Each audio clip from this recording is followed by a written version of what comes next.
So, quick update on what's happening in my life.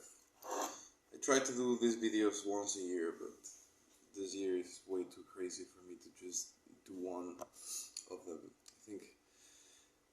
Well, right now I'm in Israel. I freshly arrived to Israel. I came here maybe a week ago, or almost a week ago, and it's crazy. I thought it was going to be much harder to get here. Not to say that it was easy, but it just happened. Like a month ago, I was talking to Gidl. He came to visit me in Belgrade, in my apartment in Serbia, and he told me, like, imagine how bad would you feel if you don't try hard enough. So, like, just do the things you need to do. And I did them, and it took me a month to get here. It's crazy. Like, it's been only a month, and now my reality has shifted dramatically. I don't know how to feel about it, honestly. I was living in Serbia for 5 months, and I went to Hungary. Now, all of a sudden, I'm back to Israel, but it's not Samar. Samar is where I used to live. Now I'm in the north of Israel. Different reality, different things to do. I need to find a job. I'm gonna start studying. It's just completely different to the experience I had in Israel that first time. And I need to learn some Hebrew, and I need to plan my future, but somehow I'm happy about it. Like before, I would say I was very fucking stressed about just having to think about my future because I wasn't sure what was going to happen. But now that I have a better idea of how it all is going to go, I'm much happier of having challenges because I have a purpose for them, and they motivate me. And I think that's amazing to be able to feel motivated by the things that stress you out. I used to drown in those things. Now I'm like swimming in them, if that makes any sense. And like one thing that I missed a lot is this motherfucker right here, tahina. As my mom would say, tahini. It's a so you make it at home in Israel. You buy like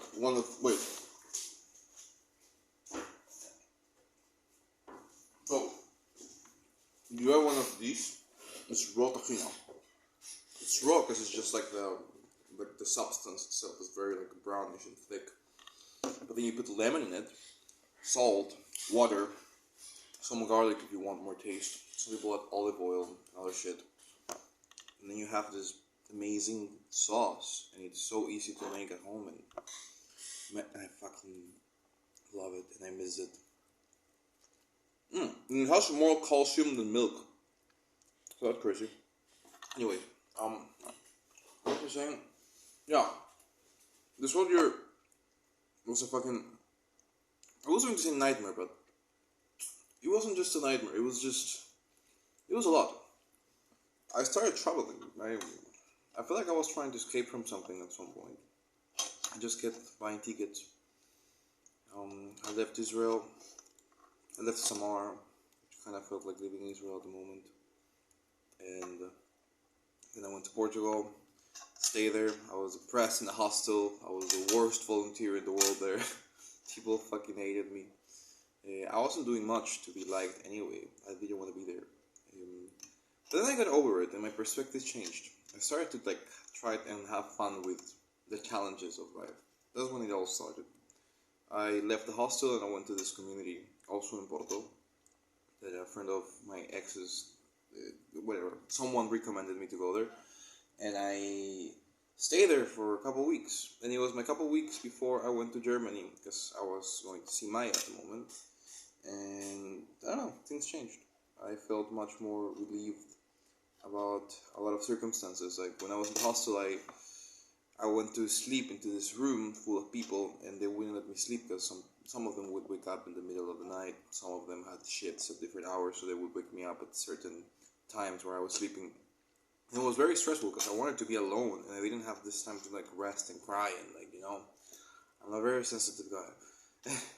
But then I went to this community, and it was worse. It wasn't even better. I was going to sleep in this place full of people, and some of them were having sex next to me, and some of them were coughing, and it was just, there was a moment where I felt like crying, but somehow I just started laughing. And I was like, you know what, this is a funny situation. Not many people get to experience these things. Of course, at the moment, it wasn't like the most pleasant thing in the world, but now that I look back, it was like, wow, it's amazing. I went through it. And yeah, then I went to Germany. I met with Maya. We were in Berlin. Then we broke up. That was intense. Those were very, very intense days. I can go very much into depth about them, but I'd rather not right now. Then I went to Italy to visit Martina, my dear, dear friend from childhood. Actually, she wants to come to Israel to visit, so that will be interesting. I want to take her to Samar, but that's a different, yeah. And then after Italy, where did I go to? Oh yeah, then I went to Spain and I went to see Mika. It's like a friend of mine from the neighborhood I used to live in. And I remember I just felt like it was just awkward to be there. To be honest, I like Mika. I thought I was in love with her for a long time.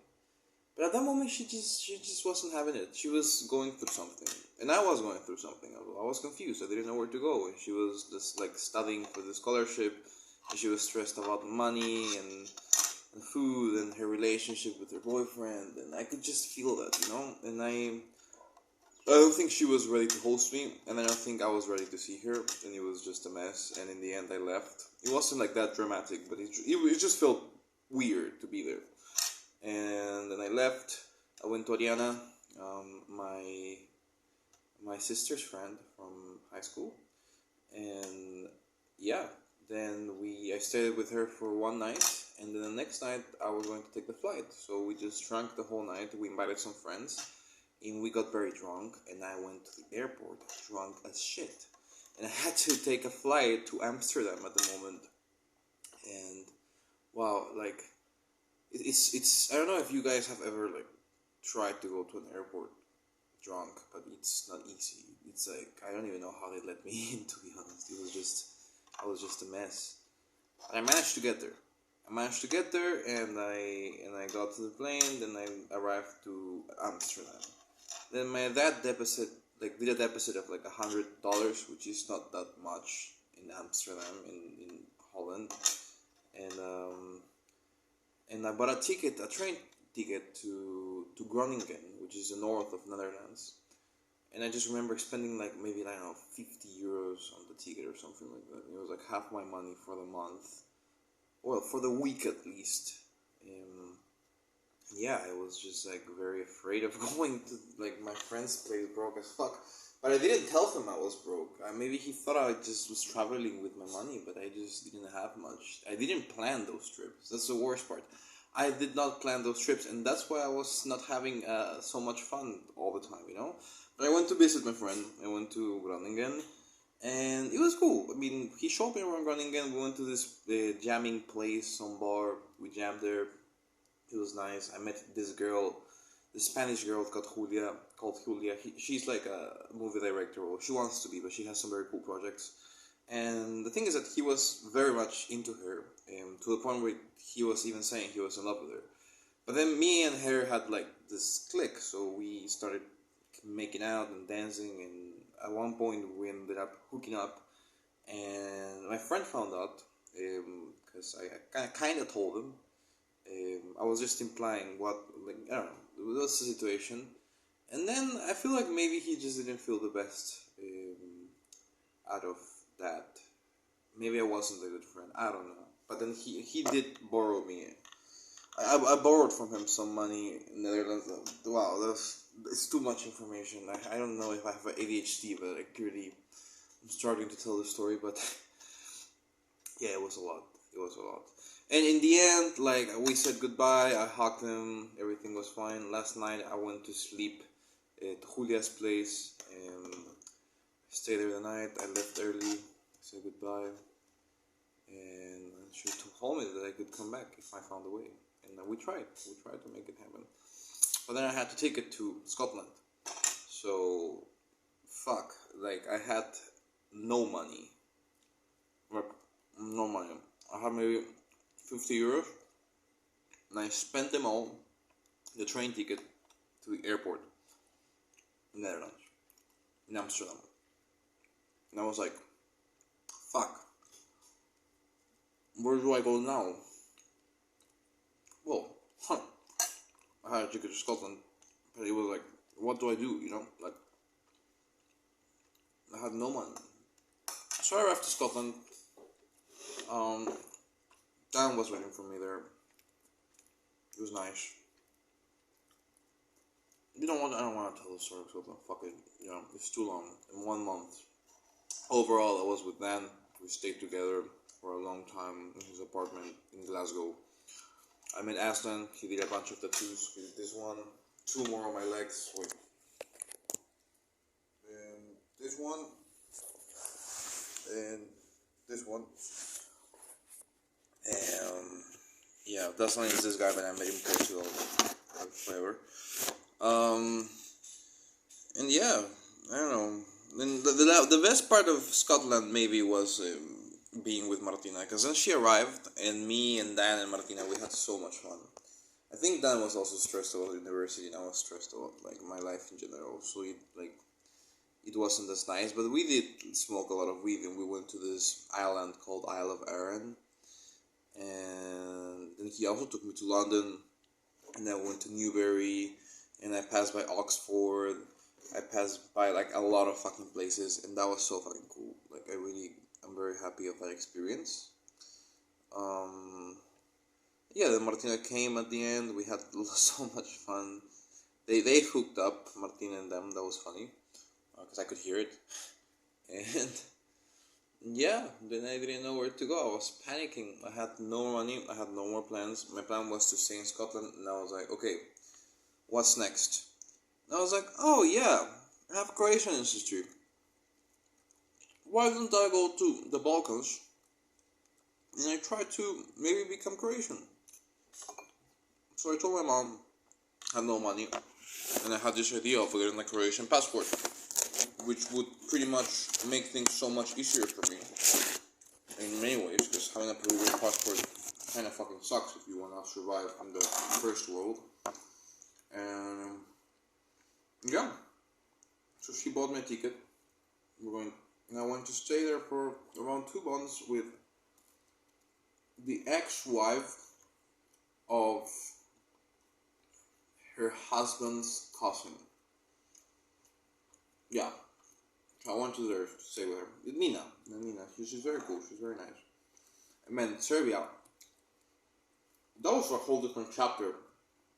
Because I arrived to Serbia, I had no idea what I was going to do. And when it didn't work out, because in the end the Croatian thing, I wasn't able to do it from Serbia because I wasn't a legal resident. I was just like, fuck, what now? And I didn't have anywhere else to go. So I just figured at one point, because I was staying with Nina, and I just feel like a parasite being there because she's not my mom, I just started working in some restaurant. I went job hunting one day. First restaurant I went to, same one, gave me, like, they contacted me, and they told me they wanted me to work as a chef. So I went to this restaurant, and I worked as a chef for over 2 months. And with the first month, I left Nina's place, and I went to my first apartment in Belgrade, which was very fucking nice, actually. It was, like, a big apartment. My room had, like, a king-size bed. I had a balcony. I was with 2 roommates. They were both kind of Bosnian. Between Serbia and Bosnia, they have a complex identity. But yeah, I lived with them for like 3 more months, and a lot of things happened. Like, I also stopped working in the restaurant at one point. I met a lot of fucking people going to like these places. One of them is a polyglot club. I met a lot of people there. I also went to this other place called Gubernanta, which is like this bar, a very alternative one. And after a while being in the restaurant, I just started getting stressed out. And then my sister arrived, and so I took a break. Then me and my sister, first day she arrived, we had a concert. We did not rehearse at all. We had no rehearsals whatsoever. We hadn't seen each other for like maybe 4 years. And at that point, it wasn't awkward, but we were like trying to like sort each other out, kind of. And I feel like that's the vibe that was there. And then we got to make music together, and that was an interesting way to connect with her, because the place wasn't empty. Like, there was like maybe 40, 50 people, which is a good amount of audience, considering I had only been in Syria for 3 months at that point. So a lot of people, I got along with these people. And then we were playing together, and it was nice. And I got drunk. I had sex with some girl in the bathroom. Then I went back with my sister to my apartment, and I just fell asleep. I was too fucking drunk. And a few days after, well, yeah, also like she only could stay for like I think a week at that time, but then she came back nicely. But like a few days after, we went to Bosnia.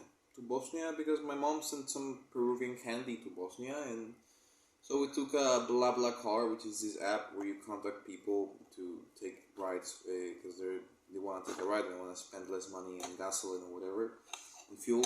So we took a ride in BlaBlaCar, and then we went together to Bosnia, and we stayed there for a couple of days, and it was nice. Like my sister really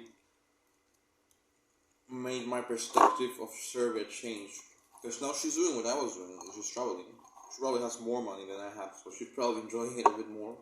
But yeah, then she left. Then she came back again to take care of Nina's place because she had a vacation at the moment. We recorded music video 3. One of them is already published, called Meant to Be. I wrote that song, and these 2 other music videos of songs she wrote. Yeah, I don't know. Me and Mika, we have a very usual connection because we didn't grow up like with each other. Like, she was way too older than me, and she had a very rough childhood, as well as I have, but it was different for her because she was the first child. So we didn't really attach to each other until she left. And last time I saw her was when I was with Nicole, and I was very confused about my life as usual. and yeah, I saw her, and she was so different, and she's changing. I'm changing too. And now, yeah, we saw each other. And the last day when I said goodbye, I remember. Oh yeah, she made me switch jobs. I went to this bar afterwards because she told me like they didn't treat me well in the restaurant. So I did that. I started working in this bar. Last day I had a shift, so I didn't get the chance to be with her at night. I went to sleep at 4. Then we went together to the bus station at 9 a.m. And yeah, after that, I said goodbye to her. I wanted to cry. I didn't cry. I didn't cry. I wanted to. I don't know why I didn't. I just thought I couldn't. Yeah. Then a week after, 2 weeks after maybe, Gil comes up and he stays with me. Filimon, friend of mine. He came from Hungary. And he told me, oh, yeah, I think I already said this. Like, what if you don't do the things you need to do in order to get to Israel? I also met this girl called Katya. We hooked up in the bathroom of my bar. And then we started hanging out, and we had a good connection. But, I don't know. At one point things changed from her side. She wanted to go to France at the moment. Actually, she was going to go to France. And I asked her, like, aren't you stressed about all these things that you need to do? She was like, well, there's no other way. And every time I would be, like, stressed about anything, she would be like, there's no other way. So with that mindset, after you left, I went to Hungary, I did my documents, I did a lot of shit. And I was just telling myself, like, you know what, there's no other fucking way. And now I'm here. And, yeah, I don't know. I guess we'll see what happens.